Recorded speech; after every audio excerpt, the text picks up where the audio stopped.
ইরানে হামলা চালানোর ঘোষণা নেতানিয়াহুর।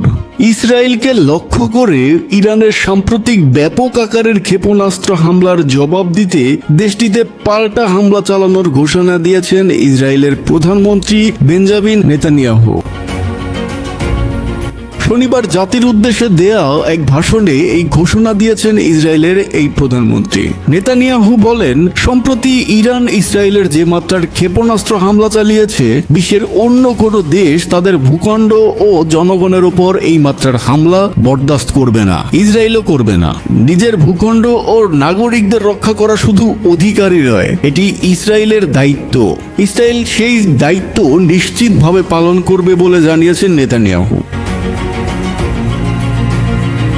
অভিযান শুরুর 24 ঘন্টার মধ্যে 1 অক্টোবর সন্ধ্যার পর থেকেই ইসরায়েলের বিভিন্ন স্থাপনা লক্ষ্য করে একের পর এক ব্যালিস্টিক ক্ষেপণাস্ত্র ছোড়া শুরু করে ইরানের সেনাবাহিনীর এলিট শাখা ইসলামিক রেভলিউশনারি গার্ড কর্পস।